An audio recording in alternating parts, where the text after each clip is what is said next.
The End of the World Part 2 as we break down the Ultimate Doom Part 2 on this Energon Entries.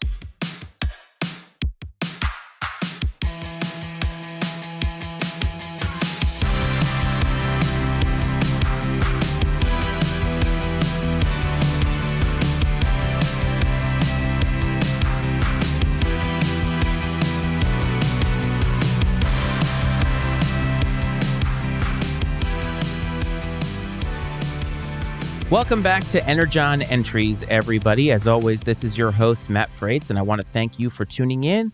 Hope this finds you well, and let's get into Part 2 of the Ultimate Doom, a 3-part series. The episode opens with Cybertron in Earth's orbit and natural disasters briefly ending the conflict between the Autobots and Decepticons at the beginning of the episode. Starscream is skeptical of letting the Autobots escape, but meets Megatron's wrath as he chokes his second-in-command for defying him. Soundwave's audio wave disruptor provides interference with the hypnochips on the human slaves, but does disrupt the Autobots from getting away. Dr. Arkeville is able to fix the issue with Sparkplug, but needs materials to fix them for all of the chips. The Autobots find themselves scattered due to the extreme weather patterns because of Cybertron's orbit. Bumblebee and Spike nearly fall into an earthquake fissure, and Spike is kidnapped by Laserbeak. So this is the second Witwicky now to be kidnapped by Laserbeak in this series. The Seekers are flying Energon cubes to and from Cybertron while the human slaves continue to act as a meat shield against Autobot attacks. Dr. Arkeville is skeptical of Megatron's ultimate plan, but doesn't realize that Megatron plans to leave him a fully depleted Earth to rule when all is said and done. The storms have caused the Decepticons problems as now their underwater base begins to flood. And at this point, the Autobots and Dinobots are doing their best to mitigate as many of the natural disasters and their results as possible. Optimus Prime learns that Sparkplug is on Cybertron, and after a debate, Spike volunteers to go save him, and Optimus Prime agrees. A contingent of Autobots make it to Cybertron and infiltrate Shockwave's lair where they are found. They learn of the hypnochips, but Sparkplug sounds an alarm as the episode ends, letting the Decepticons know that the Autobots are here. And we start, of course, this episode with a narrator recap. Last time on the Transformers. I love this voice. I can't do it very well. I tried it last episode. I'm going to try it again. It is what it is. I just love that voice. It's iconic. It brings me back to being like 3 or 4 years old, starting to watch the show. And then, of course, watching it when I was like 7, 8, or 9. Man, there's just nostalgia feels all over it. Starscream, of course, can't help himself but try and take over. This is a continual thing with him. I've asked this many times. Why does Megatron keep him around? I don't really understand. But one thing you got to love about this show, no matter how serious the content or whatever battles are happening, there's always puns. And 80s content, especially the cartoons, was full of puns. They always get me. I love puns. They just make me laugh. They make me giddy. They're silly. They're stupid. They're dad jokes, but they're funny. And I think that's what makes the 80s very charming. And I think that's what makes the Transformers charming as a result, even as a 41-year-old man. Soundwave can produce audio disruptor waves, and this seems to be a fun new power of his. He seems to be able to do a lot. Not only can he make Energon cubes, but he has tapes, 4 of them at a time in him. Oh, and now he has audio disruptor waves, which seem to be able to, make the Autobots deaf, but also seems to cause problems with chips. So it seems like with great power comes great responsibility. Not to quote Marvel there, but it is true. And it greatly affects the Autobots, but it doesn't affect the Decepticons. I don't really understand this because don't they have the same audio receptors? It seemed that way. Maybe it's because of the direction in which the waves are flowing. This seems to be a cartoon thing, and continuity really isn't big in the 80s, so it's kind of like, oh, this thing is ruining it for the Autobots. Just keep moving forward, folks. It was noticeable that Megatron was more violent towards Starscream in this episode for defying him. He actually choked him. This is a hostile work environment, folks. I think we can all agree. Megatron is a hostile leader, albeit very, very smart and very, very tactical, but he's definitely not a great leader. Starscream, for his part, always seems to try to take over things and is always kind of a source of consternation for Megatron. But for some reason, it seemed like, in the first episode, things didn't go fully as planned for Megatron. And Starscream kind of points it out and says, do we really want to let the Autobots get away? So he chokes him. It's a pretty graphic visual for an 80s cartoon as a kid. And I don't know if I'd want my son emulating that, but I'm not really here to debate morality with you. It's just something that I noticed. I do love the fact that Casey Kasem does a bunch of the voices. There is a lot of nostalgia in his voice. I remember as a kid listening to the Casey Kasem Top 100 or Top 50 or whatever it was, and he just had that iconic radio voice. But he didn't just have a radio voice. He obviously had a great voiceover voice because you can hear it in a lot of the Autobots specifically. I know it's Cliffjumper, and I know there's some others. I don't know all of them off the top of my head, but what I do know is that when I hear it, I know it. And Casey Kasem just has that nostalgia feel. And if you grew up listening to his voice, you probably feel the same way when you hear it.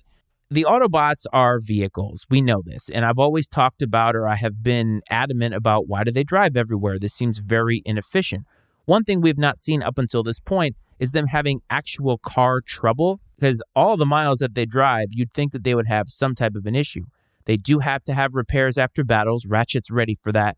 But in this episode, Bumblebee blows a tire. Can you believe that? Haven't seen anything like that. Does he have a spare tire? How do they fix that? And Bumblebee needed Spike's help to change his own tire. That seems a little bit backwards. They are robots that can transform. They have high technology, but when it comes to the rudimentary changing of tires, let's let the humans deal with that. That seems a little bit backwards to me, but hey, Spike and Bumblebee have a great friendship, and that seems to be back. We've kind of switched back and forth. Spike doesn't really know who he wants to hang out with. At first it's Hound, and then it's Bumblebee. I think he and Bumblebee make a little bit more sense, although Hound is one of my favorite Autobots, so maybe I'm a little bit biased toward him. But I do feel like we're now getting to the point where Bumblebee and Spike are going to be a pair going forward.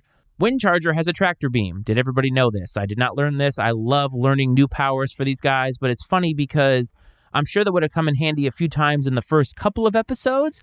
It always seems that whenever an Autobot or a Decepticon has a power to unveil, it's always needed right just then for the exact problem that they're dealing with right then. I love that about this show. I'm sure that happens in a lot of 80s shows, but it's really fun that Windcharger has this at his disposal. So, of course, he uses it, and it's very, very successful. The Decepticons are using, once again, the Autobots' love for humans to their advantage. Again, they should do this every time. They should not wait. They should exploit this as often as possible. And the question that I have, though, as it relates to the Dinobots is, are they still kept in their cave? Why aren't they allowed to roam free with the other Autobots? It's almost like they're slaves. I don't want to necessarily bring that up again, but obviously we have human slaves, as in the last episode, and the Dinobots are stuck in a cave. If you can't trust them, why are they even there? Why are you not allowing them to roam free? That seems a little odd. They call on them when they need them. They're almost like indentured servants. It's a little uncomfortable, if you ask me. Environmental disasters created by Cybertron's orbit affecting the Decepticons as well. This was a matter of time before the volcano the Autobots used for headquarters would become active again. I think these are the kinds of consequences we don't see very often in this show, because it's like major battle, major battle, major battle, no infrastructure damage. And the Autobots have their headquarters in a volcano, an active volcano, no problems, never see any lava. And because of these natural disasters, and because of Cybertron being in Earth's orbit, both the Autobots and Decepticons at their base are having problems. It's refreshing to see this, if I'm quite honest with you. Tons of rocks in the lava can plug it, which is interesting because it seems like the lava would burn through some of the rock, but I'm not a geologist. I don't really know a whole lot about lava. But hey, there you go. They have a solution, and they have it right just then as they're facing this problem. The Dinobots are not very smart in general, but boy, they're smart enough to stop a tidal wave, and they're shown working together. These are some things we've not seen about the Dinobots, so if this is true about them, if they're smarter and they're working together, maybe don't keep them in a cave, maybe let them be a part of the Autobots, maybe you'd actually get a little team building, a little chemistry going on, just something that I'm suggesting to Optimus Prime at some point. Skyfire's size is sort of up for debate, it seems, because his internal cabin once held a crew of Autobots in vehicle mode, but now looks like it's small enough only for just a few robots in robot mode. How big is he? Sometimes he transforms in the base, sometimes he transforms outside. I have absolutely no idea. It seems like he's as big as they need him for whatever job they need him to do. I have to say, though, Spike, his plan was terrible. Gets to Cybertron. What's the plan? There is no plan. Let's just infiltrate the lab. Shockwave finds them. Well, we're going to talk my dad into doing this. And of course you're not, because he actually has a chip. You don't even know what's going on. Just didn't seem like a really good plan. Spike always seems to be in trouble. This time his dad is in trouble, so what is he going to do? He's going to try to save the day and kind of do it unsuccessfully. So the episode ends, obviously, with another cliffhanger, as we know that there is a part 3. As I said last time, they don't ruin the next episode. They ask questions. It makes you want to watch the episode. Overall, this was your filler episode. Some things moved forward, some things didn't. We know there's going to be an ending. We know the Autobots are going to win the day. The question is, how? And we will find out next episode. I want to thank everybody for supporting.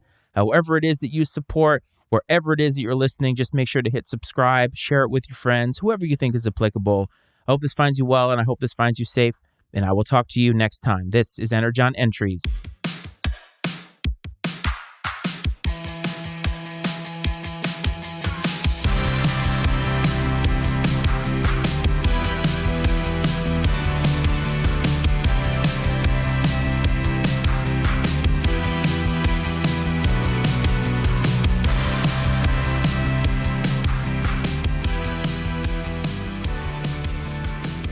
The opinions and viewpoints expressed on Energon Entries are those of Matt Freitz and his guests, and not necessarily those of the Matty Ice Media Network. Energon Entries is exclusively owned by Matt Freitz and is brought to you by the Matty Ice Media Network.